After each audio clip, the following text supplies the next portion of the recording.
వెలుగుమట్ల గ్రామస్తులారా, వాస్తవానికి 5 రోజుల క్రితం మీ ఇళ్లలో సగౌరవంగా పలకా ఎత్తుకొని నిలబడేటువంటి మా ఇల్లు, మా జాగా, మా భూమి అనేటువంటి ఒక భరోసాతో ఉన్న మిమ్మల్ని దొంగల్లాగా, బందిపోటు దొంగల్లాగా ఇళ్ల మీదికి పెద్ద పెద్ద జేసీబీలు తీసుకొచ్చి నేలమట్టం చేసినటువంటి ఒక దుర్మార్గం ఇవాళ ఖమ్మం జిల్లాలో జరిగింది, తెలంగాణ రాష్ట్రంలో జరిగింది. ఇప్పటి వరకు మా పార్టీ నాయకులు కామ్రేడ్ మదన్న విషయాలు చెప్పాడు. మేము ఇవాళ హైదరాబాద్ నుంచి వచ్చాం. మేము మిమ్మల్ని కోరేది ఒకటి, ఈ భవనం ఏదైతే ఉన్నదో ఇది అంబేద్కర్ భవన్.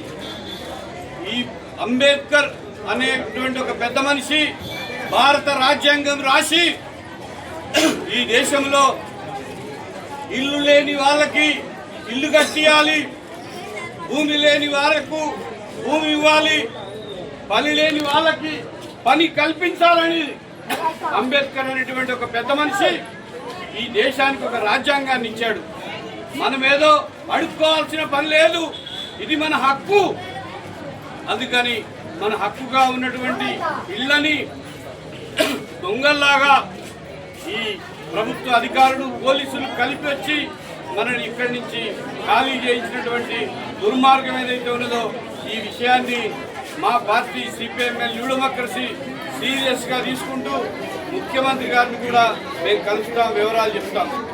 ఒకటి మిత్రులారా, భూదాన్ భూమి అంటున్నారు. ఈ భూదాన్ భూమి అనేటువంటిది మా నాయకులు ఇప్పటికే చెప్పారు, అది ప్రజల భూమి, ప్రభుత్వ భూమి. నిన్ననే నేను హైదరాబాద్లో భూదాన్ బోర్డు చైర్మన్ రాజేందర్ రెడ్డిని ఒక మీటింగ్లో నేను కలిశాను. ఏంటి విషయం, ఖమ్మంలో ఇట్లా జరుగుతుంది.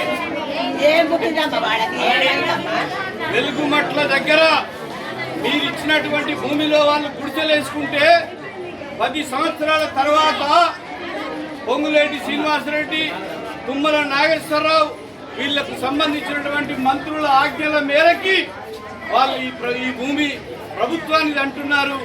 ఏమిటి రాజేందర్ రెడ్డి గారు అని అడిగితే వారు చెప్పింది ఏంటంటే, భూదాన్ భూమి అనేటువంటిది పేదలకు ఇవ్వచ్చు, పేదలకు ఇవ్వడం కోసమే భూదాన్ భూములు ఉన్నాయి. అట్లా ఒక్క వెలుగుమట్లనే కాదు, ఒక్క ఖమ్మం జిల్లానే కాదు, రాష్ట్రం అంతటా కూడా భూదాన్ భూములు ఇచ్చినటువంటి చరిత్ర ఉన్నది. అవసరమైతే నేను ఖమ్మం వచ్చైనా సరే, కోర్టులో నన్ను సాక్ష్యం చెప్పమన్నా సరే నేను వచ్చి సాక్ష్యం చెప్తాను, కోర్టు దగ్గరకు వస్తాననేటువంటి మాట కూడా వారి దగ్గర మేము తీసుకున్నాం. ఒకటి మనల్ని తీసుకొచ్చి మన ఇళ్ల నుంచి ఇవాళ ఏమి ఆనవాళ్ళు లేకుండా ఇవాళ ఈ బజార్లో పడేశారు.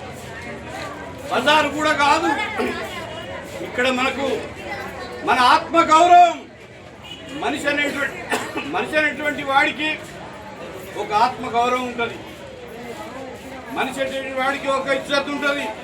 ఇవాళ ఏమీ లేకుండా నిన్నటి దాకా మన సొంతింట్లో మనము మాది అనుకుంటున్నటువంటి ఇళ్ళని కూలగొట్టి ఒక దొంగల్లాగా దాడి చేసి ఇవాళ ఈ అంబేద్కర్ భవన్లో పెడితే మనకు ఏం కావాలా? ఎన్నాళ్ళు వాళ్ళు పెట్టేటువంటి ఈ అన్నాన్ని తిని ఒక ఆయన వస్తాడు, మేము సుప్రీంకోర్టు దాకా పోతామంటాడు. ఇంకొక ఆయన వస్తాడు, మీకు రోజు భోజనం పెడతామంటాడు. ఇదా మీరు భిక్ష వేయడం కాదు, మీరేదో మాకు సానుభూతి చూయించుకోవడం కాదు. మేము ఎక్కడైతే కష్టపడి మా రెక్కల్ని ముక్కలు చేసుకొని, కూలి పని చేసుకొని, నాలి పని చేసుకొని, నానా రకాల ఇబ్బందులు పడి, కష్టాలు పడి, పిల్లా చెల్లా అంతా కలిసి పని చేసుకొని మాకున్న దాంట్లో కొద్ది గొప్ప 1 లక్ష, 2 లక్షలు, 5 లక్షలు, 10 లక్షలు పెట్టుకొని ఈ 10 సంవత్సరాలుగా మా పిల్లలకు మాకింత గౌరవం ఉంటుంది, మాకింత నీడ ఉంటుందని ఇల్లు కట్టుకుంటే ఇవాళ మీరు పూర్తి చేసేటువంటి దుర్మార్గం ఏమిటనే దాని మీద మనం ఖచ్చితంగా మాట్లాడాలి. మాటలకు చింతకాయలు రాలవు, ఎప్పుడైనా మాటలకు చింతకాయలు రాలవు. ఖచ్చితంగా ఓ రాయో రప్పో తీసుకొని చెట్టు కొడితేనే చింతకాయ రాలుతుంది. అందుకని మన మదన్లు చెప్పినట్టు ఇక్కడ కూర్చొని ఎవరో వచ్చి అప్లికేషన్ రాయమంటారు, ఇంకొకరు ఇచ్చి మంత్రి దగ్గరికి పోదామంటారు. ఇది కాదు. ఎక్కడైతే మనను భూమి ఉందో, ఎక్కడైతే మనం ఇల్లేసుకున్నామో, మన ఇంటి దగ్గర మనం ఉండి మనము 10 సంవత్సరాలుగా తిరిగినటువంటి ఆ నేల మీద మనం కూర్చున్నప్పుడు మాత్రమే మన భూమి మనకు దక్కుతుంది అనేటువంటి విషయాన్ని గుర్తుపెట్టుకోవాలి. దానికోసం మీరు సిద్ధం కావాలి. మీరు ఇక్కడ పోరాడండి, మీ ఇళ్ల జాగ మీద మీరు నిలబడండి. మేము హైదరాబాద్లో ముఖ్యమంత్రి రేవంత్ రెడ్డిని కలుస్తాం, శ్రీనివాస్ రెడ్డిని కలుస్తాం. ఇదే అంబేద్కర్ గారి పేరు ఉన్నటువంటి సెక్రటేరియట్ హైదరాబాద్లో ఉన్నది. అయ్యా రేవంత్ రెడ్డి గారు, అయ్యా శ్రీనివాస్ రెడ్డి గారు, తుమ్మల నాగేశ్వరరావు గారు, మీరు డాక్టర్ బాబాసాహెబ్ అంబేద్కర్ పేరు కలిగినటువంటి సెక్రటేరియట్లో మీరు పరిపాలిస్తున్నారు. కానీ డాక్టర్ బాబాసాహెబ్ అంబేద్కర్ పేదవాడికి ఇల్లు కావాలా, పేదవాడికి రక్షణ కావాలా, పేదవాడికి ఆశ్రయం కావాలని చెప్తే ఈ అంబేద్కర్ పేరు కలిగినటువంటి సెక్రటేరియట్లో మీరుండి పరిపాలిస్తూ అక్కడ వెలుగుమట్లలో మీరు దాదాపు 1000 మందిని రోడ్ల పాలు చేశారు. ఇది మీకు తగదు, మీ ప్రభుత్వానికి తగదని మేము ముఖ్యమంత్రికి, ఇతర మంత్రులకి, అధికారులకి చెప్పడానికి మా పార్టీ సిద్ధంగా ఉన్నది. అందుకని దయచేసి ఎవరి మాటలు నమ్మకండి. ఎవరో వస్తారని ఏదోలా చేస్తారని కాదు. ఖచ్చితంగా మన కాళ్ళ మీద మనం నిలబడాలా, మన భూముల్లో మనం దిగాలా. మన ఇల్లు ఏదైతే ఉన్నాయో ఆ ఇంటి జాగ దగ్గరనే కూర్చొని సావో రేవో తేల్చుకోవాల్సినటువంటి ఒక పరిస్థితి వస్తుందనేటువంటి విషయాన్ని అర్థం చేసుకొని మీరందరూ కూడా మా పార్టీ చెప్పినటువంటి డైరెక్షన్ మా కామ్రేడ్స్, మా కార్యకర్తలు, మా నాయకులందరూ కూడా మీ దగ్గరికి వస్తారు.